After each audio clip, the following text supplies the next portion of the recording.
So let's just go around the room here. Who do you want to see Canelo fight most next? Who starts? Me? Whoever feel. Yeah, Shane, you're the guest. Go ahead. I mean, I think the most logical thing to do would be to fight Benavidez, who's fighting. Granted, Benavidez wins his next fight this upcoming weekend. Yeah. I think that would be the fight to make at 168, right? And I think that, obviously everybody would be pushing for this. This was on kind of a PBC type of situation anyway, so it kind of would make sense if they had kind of a couple fight deal with them. I'm not sure if that's in the works or whatever the case is, but usually they do stuff like that, especially if you're fighting their champion. So I would assume that this would be on the horizon, right? If Benavidez does what he needs to do, why not make this fight? We got two Mexican fighters that really, really fight, that can knock anybody out. This is kind of a fan-friendly, exciting fight. It's for all of the marbles, you know what I mean? And I think that's a great fight. And then obviously, I think also if what's name really wants to put himself on the map, he goes to 175 and cleans out that division, which some people think that he can. Yeah. So that'd be crazy. I mean, that would be crazy. I mean, he I'm not saying that he doesn't have a good shot, but I mean, it's a tall task. I mean, when you talk about the guys, the Bivens, I can't think of Benavidez, you know what I mean? The guys at 175 that are serious. But Smith moved up to 175, completely destroyed the guy he fought. And I mean, see what Canelo did to him. So it was like, if that could happen, you know what I mean? Like, shoot, we don't know. So we'd love to see it. And I mean, I'm just excited as a fight fan and to be a part of the sport to see somebody daring to be great and even greater than they already are. So absolutely, that's really cool. What do you think, Ann? Did you? Or Shane, go ahead. Shawn. What's that? You ever work with David up in Big Bear? Did you guys ever spar or anything like that? David Benavidez? Yeah. Yeah, we sparred twice. Not in Big Bear, but I sparred him once at Wild Card and then once at Wild Card West, which is now Churchill Boxing. We did just a few rounds. We didn't do nothing crazy. It was actually right before one of his fights. So like he was already in LA and he just needed a few rounds to stay sharp and stuff like that. So we did some rounds, and he's a very, very talented guy. Very, very quick hands. Very, very, very quick hands. So I think that he punches hard. So I definitely feel like he would be somebody that we'd get a great fight from, because Canelo has to respect him. You know what I mean? It's not somebody that I feel like he can easily walk down and that will, just be afraid of his power. You know what I mean? It'd be like kind of the equivalent to a 168 Triple G fight. You know what I mean? It's something like that, So I think it's a very, very fan-friendly fight, and I think that's the fight that PBC should put on. You know what I mean? Why not? Why not? Do you agree, Zaito? Is that who you want to see next? Oh, man, I'll make no secret. I think that's the best fight in boxing. And that's the only guy that, if anyone's going to knock off Canelo, is Benavidez. And to unpack it for a sec, I don't think Canelo, coming off becoming undisputed in all these fights, and I'm not so sure him and Reynoso are going to want to just go right into the most dangerous guy they can get into. Maybe not for their first fight back in 2022, and maybe not even for their second fight back in 2022. That Charlo fight might actually be a little more sellable right now. Charlo's been in the public longer, and that fight in Cowboy Stadium is so sexy. Charlo will talk shit. He'll make it a good promotion. He's from Texas, so he'll have some fans in the crowd. He's not going to have as many fans as Mexican fans in Cowboys, but that would be an electric event and an electric fight. So bring that on first is how I feel. But the Benavidez fight is the toughest fight out there. And I'm crusading for David on this one, because I worry that the WBC is going to designate Canelo as a franchise champion and then allow David, instead of fighting as mandatory, Canelo, to fight for the WBC title while Canelo is designated. There's just something I worry about. And another thing I worry about for David is he's such a dangerous fighter. and he brings nothing to the table for Canelo yet. He's not a household name, and he doesn't have a belt. He doesn't have a belt, I think, in part because he's a 175-pounder making 168. And he's the mandatory for Beterbiev, and yet Marcus Brown gets the shot.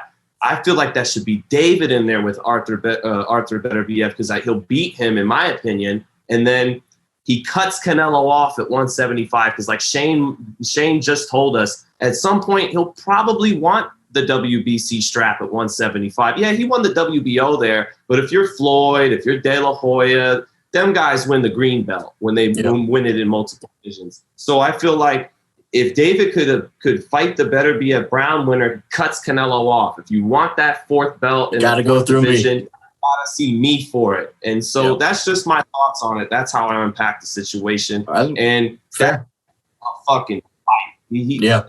68. I'll tell you what, 168, I got Canelo. 175, I got David Benavidez in that fight. I like it. What do you think, Ant? You're along the same lines there? Yeah, I'm on the same lines. I like seeing Demetrius Andre, honestly. Demetrius, I feel, can move. Give Canelo hell, possibly have more power than Caleb Plant. I would love to see the David Benavidez fight too. The only thing that scares me about David is he don't have the feet to move. And Canelo gonna run around his ass. And David's going to stand there and fight all night. And I think he could take a big shot, trying to give a big shot. I like Demetrius. I just love everything he got, man. The guy is a natural athlete, a boxer. And I think he'll make an interesting fight. They haven't built him up right. So a lot of people don't want to see the fight besides real boxing fans. And most likely we're not going to get it, just to be honest. Yeah. So it looked like David Benavidez is the best chance we got. Yeah, and Canelo, the whole back and forth with Boo Boo, I think would make it funny. Boo Boo's chin is what worries me a little bit about that fight. So let me start my answer with one thing. I absolutely 1,000% do not want to see Triple G and Canelo again. I just don't. Oh, yeah. I never want to see it again. Everybody's over that. Really? I think at any point in time, that's a great fight. Like at any point in time, it's almost like watching like Tyson Fury and Deontay Wilder. Like we already know what's going to happen, but like I would love to see that fight again, especially after what I just witnessed. Like I would watch that fight again just because it's like that could happen again. And I think Canelo blows him out. I think Canelo smokes him. I feel you. But I think that Tyson Fury just demolishes Deontay Wilder again. But it's exciting. Exciting while his last is exactly, because both of them are going to fight. Now, would I say that I would pick that fight over any of the other fights? Absolutely not. Yeah. But if they were just like, yeah, we're going to do this again, I'd be like, all right. Yeah, I feel like Canelo has gone up so much since their first fight, and Triple G has done nothing but decline. Like, I think Triple G probably lost to Derevyanchenko. So I'm just like, I think Canelo was the better fighter when they fought those two times, even though I think Triple G won the first fight. But then Canelo just continued to get better, and Triple G's has gotten worse. So I don't want to see it. I know Chris Mannix and Coppinger have been trying to peddle that. Not interested. Sorry, not here for it. Go ahead. I don't want to see Charlo. I don't think he stands a chance. I give Charlo 7 rounds. Really? I think that might be likely, though. What I seen from his last fight, that guy almost dropped him in the last fight. It took everything Charlo had to survive that. That dropped the stock to me the last especially fight. if Charlo, if that's Jermall's first fight at 68, that would be all bad. He needs to get it in there and fight somebody. I know Anthony Durrell, he's kind of not a gatekeeper, but he's like the measuring stick there right now. On this episode, he's a gatekeeper because we threw him in there with everybody. Yeah, I'm just because I think he's just such a solid fighter. So like, if you're Charlo, fight Durrell. If you get in there at 168 and you blow him out, hey, you were ready for the weight. Maybe we were wrong, but I just think going up to 168, you're in the new weight, and it's like, oh, hey, by the way, you're fighting the best pound fighter in the world that has power. So I think that might happen though. I want the Benavidez fight to happen so much, and it just makes so much sense. But I have a feeling it's going to be something. Don't make sense. Yeah, it's going to be something completely off the trail. Like I don't know who exactly, but it's going to be somebody random. I think One thing with Charlo, though, is he at least brings a physicality to that fight. He's strong. And a good counterpuncher. Right. He's a good counterpuncher, and he's a strong counterpuncher.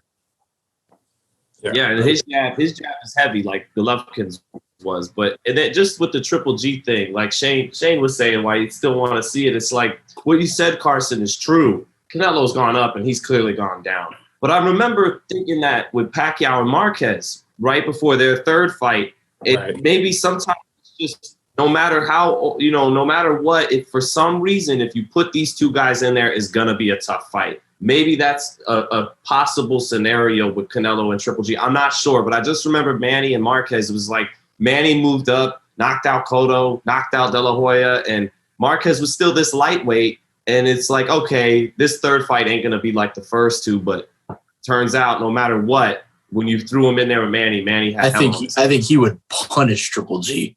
I think he punished him. I'm not even sure if he stops him. Really? I just think he's so – Canelo is really like – he's at his peak right now. And I think his movement in Triple G he's a step slower. His punches are like a second slower. I think Canelo gets him going. He's side to side, and I think he just punishes the hell out of him the entire fight. I think he might stop him late. And Triple G has the granite chin. I don't think he would lay Triple G out, but I think at some point the ref would just say, "Hey, it's just too much." Hey, if he stops Triple G, what a knockout! Yeah, I think to the body. I think he breaks him down to the body. Iron jaw, but hit him to the body. Right? Yeah, you can't have an iron body. What's up? I'm Showtime Shawn Porter. I'm Ant. Follow me on IG with 2 T's. Let's do it. Let's do it again. All right. Just introduce yourself. Okay. And then you tell them what to do. I'm Showtime Shawn Porter. I'm Anthony Brenagh. Carson A. Merk. Like, subscribe, comment. This is the Porter Way.